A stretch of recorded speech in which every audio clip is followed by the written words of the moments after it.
E aí pessoal, aqui é a Givalin e trago para vocês essa semana um resumo de Fruits Basket episódio 3, que saiu dia 19/4 lá no Funimation, então você pode assistir já legendado.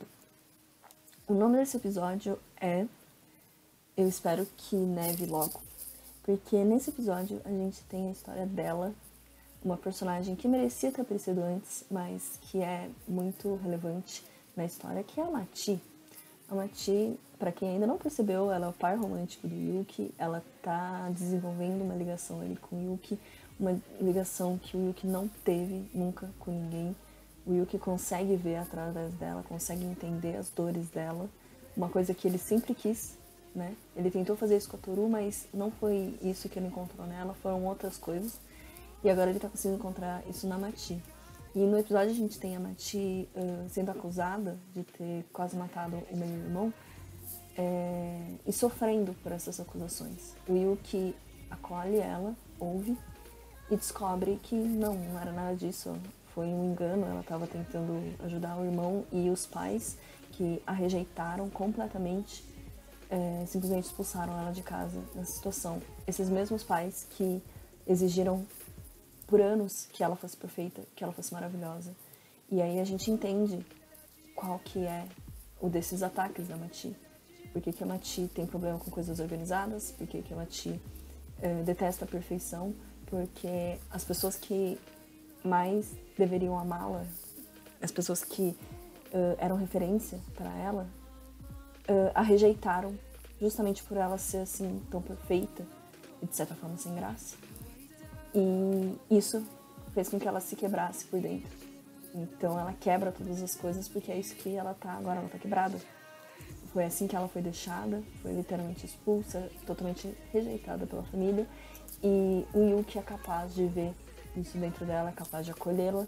E a gente tem ali um início de uma ligação muito bonita, muito profunda entre os dois que estavam, de certa forma, procurando alguém, um lugar que pudesse ter esse acolhimento. Enfim, tem muita coisa para desenvolver ainda da história deles, mas isso aqui é realmente uma coisa à parte. E é uma história completamente fora da bolha dos somas, né? Inclusive no episódio a gente tem o desenrolar aí da formatura do pessoal do terceiro ano. Lembrando que o nosso trio tá no segundo ano, né? Então o pessoal do terceiro ano é realmente as meninas do fan club, né? O antigo presidente do Grêmio Estudantil. E a gente tem uma participação tímida, mas bastante impactante, do Naohito, que é o tesoureiro do Grêmio Estudantil, e da Motoko. Motoko se declarando pro Yuki e mostrando que uma personagem que é basicamente terciária, personagens basicamente terciários, também tem a sua relevância na história, que também consegue ser trabalhado bem. Quando a Motoko se declara pro Yuki, e não buscando uma reciprocidade, mas querendo mostrar para ele que ela se divertiu por ter ele ali no dia a dia, por ter gostado dele, e que isso mudou ela de alguma forma.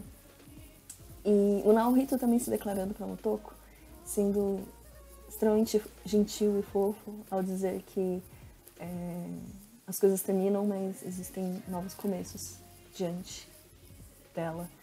E que, enfim, existe sempre um filme de esperança. É uma mensagem muito bonita, né? Que a autora original da história, Natsuki Takaya, traz pra gente nesse episódio. E pra encerrar o episódio, é legal ter bastante atenção ali ao que acontece na cena em que a Kito tá fechando uma porta e com uma tesoura na mão e fios de cabelo caindo, e a Toru se pergunta onde que tá a Arin. Pois é, a Kito tá tramando alguma coisa, tá fazendo alguma coisa que a gente vai descobrir logo logo. E eu espero que você tenha gostado, a gente se vê na próxima aí pra falar mais sobre Fruits Basket, disponível na Funimation. Fala pessoal, Leonardo, redator aqui do Portal Genkidama, e agora falar um pouquinho do episódio 3 de Bakuten, que está com o nome de Backflip na Crunchyroll. Lembrando que pesquisando por Backflip, vocês encontram Bakuten na Crunchyroll. Então, bora lá para o episódio 3 de Bakuten. Nesse episódio, o técnico do time de ginástica define qual coreografia que eles vão apresentar. E agora toda a equipe precisa treinar bastante para todo mundo entrar em sincronia, principalmente agora que eles têm 6 membros e não mais 4, como era no início do anime. E para ajudar nesse processo, eles vão fazer um treinamento especial com uma outra equipe de ginástica, com o time de ginástica do Colégio Shiro, que é uma equipe já bem famosa por já ter ido para campeonatos nacionais de ginástica. O Shotaro, ele tá com uma dificuldade especial em fazer a parada de mão, que é aquele movimento em que o atleta se equilibra, né, sobre as suas 2 mãos com as pernas para cima. Ele tá com bastante dificuldade nisso, né? Então ele faz a parada, não consegue sustentar e cai. E ele fica realmente insistindo em melhorar esse movimento. Durante um treino ao ar livre, o Shotaro encontra um outro ginasta, o Mashiro Tsukiyuki. E é engraçado porque esse cara tá brincando de pega-pega com um bando de criança.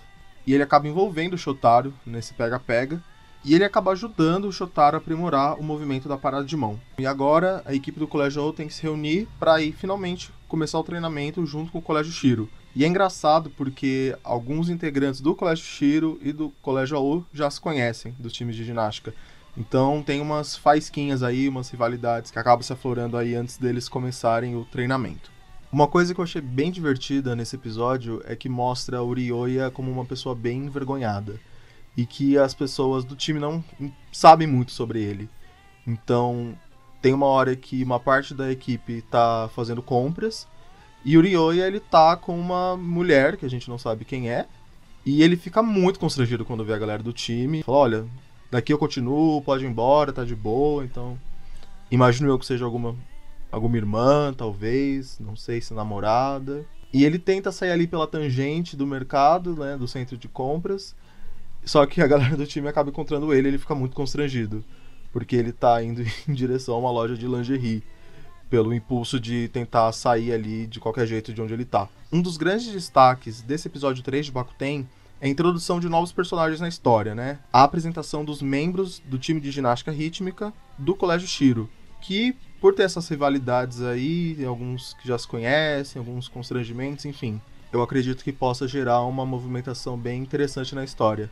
Principalmente por ser um anime de esporte, né? Então a gente espera que tenham equipes competindo e rivalidades e atletas querendo se superar. Então acho que pode dar uma movimentada bem da hora na história. Olá, aqui é o Mikael Draco de novo. Agora para falar do episódio 3 do To You Eternity. Bem, é um pouco complicado falar sobre esse episódio. Ele é a continuação do episódio anterior. O que aconteceu no episódio anterior? Uma menina fofinha, bonitinha, como todo mundo que está prestes a morrer na série, que sonha em um dia se tornar uma mulher. Ela foi escolhida para ser sacrificada e morta por causa de uma espécie de deus. E ela está prestes a ser atacada para ser sacrificada. Ela foge e aparece o nosso protagonista, que é uma bolinha que se transforma num lobo, que depois o lobo morre, aí ele vira o menino que morreu. É mais ou menos isso. Então nesse episódio a menina está sendo levada, tem tipo uma amiga da menina que quer proteger ela, uma mulher boa de arco e flecha, e no episódio do nada surge um urso polar gigante. Sério, parece é uma espécie de criatura mística, eu não sei o que. Simplesmente surge um urso polar gigante com um monte de espinho e sangue na cara. Não é bem explicado se é uma lenda, eu acho que devia ter estabelecido antes o que era essa lenda. Mas aparece o urso polar gigante. Ele mata alguns dos capangas que estão atrás da menininha, que são os caras com cabelo na cara, que não entendo pra que tem o cabelo na cara toda, não entendo como eles enxergam. Cara, porque a ideia é pra ser um drama, então...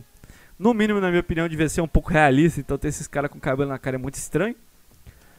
E tem esse lance de que o lobo enfrenta o urso polar gigante. Ele assume a forma de lobo finalmente. Enfrenta o urso polar gigante numa luta para proteger a menina, que ela já foi levada para o altar de sacrifício. Em vez dela ser morta, deixaram o urso polar gigante. Aí aparece um cachorro imortal contra um urso polar gigante. Aí rola a batalha Pokémon, que é bem brutal, né? O cachorro tá comendo o nariz do urso e puxando o nariz, mata pelo nariz. Que eu acho bem bizarro matar pelo nariz. Eu até entenderia pelo coração. O cachorro derrota e a mulher lá que quer sacrificar a menina simplesmente fala: ah, eu vi um urso polar gigante Eu vi um cachorro imortal que regenera todas as feridas, que na verdade era um menino que se transformou num cachorro. Então eu acho que não vou sacrificar a menina mais, porque já vi loucura demais por um dia só. Então ela fala, não vou mais sacrificar, você escolhe, você quer morrer aqui ou não? Eu acho desnecessário perguntar, né?